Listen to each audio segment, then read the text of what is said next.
Alors, Rav David Menaché, expliquez-nous à quel endroit nous sommes là. Voilà. Vous voyez ici, nous sommes en face du nombril du monde, comme il est appelé dans le Zohar. Ici, ce que vous voyez, c'est le Harabait.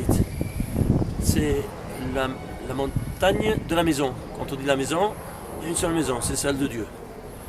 Eh bien, le Beth Amikdash, il était là-bas. Ça, c'est À l'endroit où on voit la coupole jaune là. Ça, oui. Ça, c'est la surface où reposait à l'époque le Beth Amikdash. Le temple. Le temple. Le kotel, on voit ici la tête du kotel. Pour se situer. Vous voyez là-bas, Ouais. avant les arbres. Oui. Ça, c'est le début du kotel. Et ça continue évidemment jusqu'au fond. Il y a 500 mètres de longueur du kotel. Qui sont Donc, c'est sous caché. le- Ils qui sont sont sous la terre. Sous la vieille ville. Oui. Ça, c'est le quartier provisoirement arabe. Ce que vous voyez ici, c'est le quartier. La vieille ville divisée en 4. Ça, c'est le quartier musulman provisoirement. Ça, c'est le quartier chrétien provisoirement. Ça, c'est le quartier arménien provisoirement. Et ça, c'est le quartier définitivement juif. C'est provisoire parce qu'ils vont. Donc tout ce qui est provisoire va devenir juif. Ouais, c'est certain, quoi. Quand tu mets ta Mikdash, qu'est-ce que tu veux qu'il reste ici? Alors ici, voilà, donc moi je suis en premier, je devrais quitter.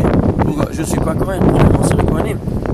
Et maintenant, qui va prendre les places des Kohanim, comme nous savons, quand tu vas Beth Amikdash, sont les Bechorot, c'est-à-dire quoi? Les aînés. Les aînés d'Am Israël. Alors, nous, on n'a pas notre place. Que chacun sache quelle est sa place dans le monde. Ok? Si on me donne une place à Ramoth, je serai content. En tout cas, pour l'instant, je suis ici. Si Dieu t'a donné cette place et que tu la mérites, et que tu montreras même au Cohen, peut-être. Si, en tout cas, ici, tous les Admourim viennent ici pour faire des tichim. Comme vous voyez ici, dans cet endroit-là, bon, c'est une grande terrasse. On fait ici la souka. Et ici, c'est quelque chose de fabuleux. Voir ici, à Sukkot, c'est quelque chose de vraiment unique, en changeant dans toute l'année. Et en effet, on attend ce jour-là chaque année. C'est 7 jours-là qui sont mémorables, qui te donnent une force, te remplissent les batteries pour tout le restant de l'année. Alors ici, comme vous voyez, nous nous trouvons ici en face du mont du Temple. Et ça a été l'emplacement de Beth Amikdash. Mais où il y a 3 théories. Celle traditionnelle, dit sous la coupole en or.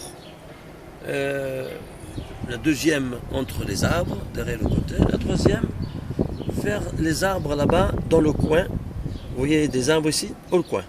C'est-à-dire, l'emplacement où il y avait le Beth Amikdash, c'est complètement vide.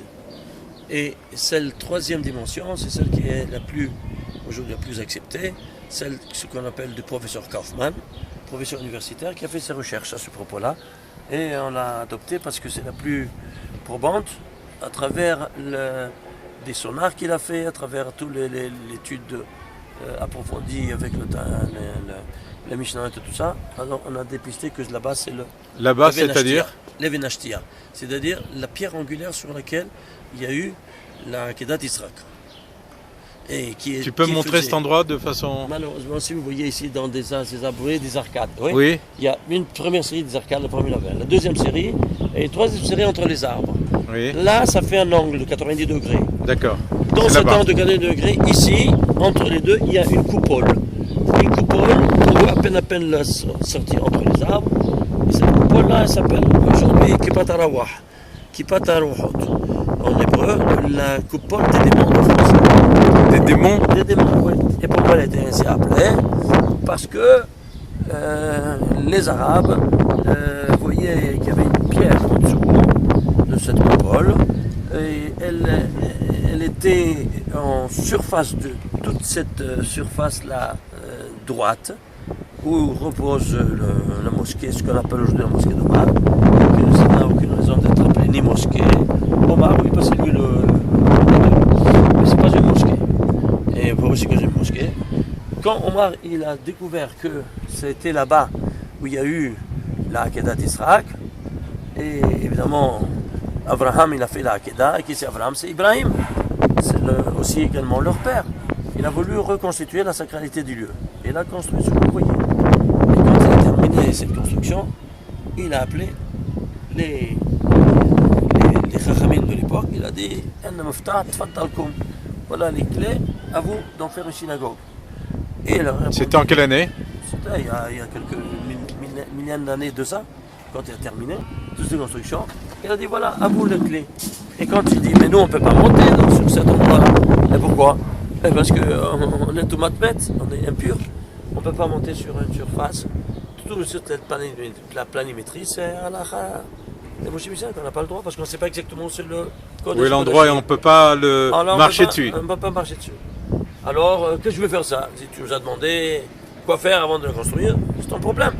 Alors, qu'est-ce qu'il a fait? Il a construit ce gouvernement là-bas. Ce gouvernement là-bas, cette coupole-là, oui. Ça s'appelle Al-Aqsa. Ça, c'est la grande mosquée fameuse de Al-Aqsa, la plus grande mosquée ici au Moyen-Orient. Et les. Quand il y a, oui, ça va d'ici à là-bas. C'est une grande surface. Et tous les musulmans, jusqu'à nos jours, vont là-bas prier. Ici, personne, jusqu'à nos jours, aucun musulman a le droit de rentrer pour prier. C'est vide. Et qu'ils ont fait un musée. Si quelqu'un veut rentrer, un musulman, il s'enlève les chaussures. Mais je crois que les juifs n'ont pas le droit de monter là. Ni les juifs, ni les musulmans, personne n'a le droit. C'est clair. C'est dans la Alors, il a voulu reconstituer ce qu'on appelle le phare du monde, parce que le Beth Amikdash c'est le phare du monde. Alors, il y avait ce qui représentait le phare du monde, c'est quoi? La menorah. Alors, il a fait un octagone, et dans chaque côté, il a fait 7 arcades. Regarde ici, il y a 7 arcades, quelles sont? 6 arcades, 3 de droite et 3 de gauche sont des fenêtres. Et l'arcade centrale, c'est une porte d'entrée. Il a reconstitué la forme de menorah, où il y a le tronc avec les 6. Tu veux dire qu'il l'a fait exprès ou? Exprès, c'est certain qu'il l'a fait exprès. D'ailleurs, regarde ici, le mosaïque de la fenêtre de droite, la première, elle est égale au mosaïque de la première de gauche. La donc deuxième de droite. Donc il y a une symétrie, comme dans. Égale à la deuxième de gauche. Comme l'explique la Torah. Mais alors il s'est inspiré de. Il a pris un peu les Chachamim, il leur a dit comment c'est. Comment il faut le faire en fait. Il leur a demandé. Il leur a demandé, mais il a demandé comment on essaie cette notion-là de menorah, des choses-là. Et étant donné que le Beth Amikdash c'est le phare du monde, qu'est-ce que c'est le phare dans le sanctuaire? C'est la menorah. Il a fallu une forme de menorah. Et de chaque côté, c'est quand même la même chose. 6 fenêtres, 3 et 3 de droite, 3 de gauche, et une porte d'entrée au milieu. Tu vois, donc il y a tous les simanim juifs pour en faire une synagogue. Les gens ne savent pas ça. Personne ne sait ces choses-là. Quand il y a eu TF1 qui sont venus ici. On le sait d'autant moins qu'on ne peut pas y aller. Je sais. Alors TF1 sont venus ici, ils ont voulu m'interviewer. J'ai la condition que vous ne me coupez pas. Alors, j'ai fait une interview. Arrivé à ce passage, ils ont parlé. Alors, un disait alors, dis donc, si on va transmettre ceci en France, on aura l'intifada en France. Et on m'a dit après qu'ils ont coupé. Ils ont tout coupé. Ouais, ils ont censuré, ils ne savaient pas. Et pourtant, c'est la vérité. Allez voir jusqu'à nos jours, personne, aucun musulman a le droit de rentrer là-bas pour prier. C'est clair maintenant? C'est Comment ça fonctionne?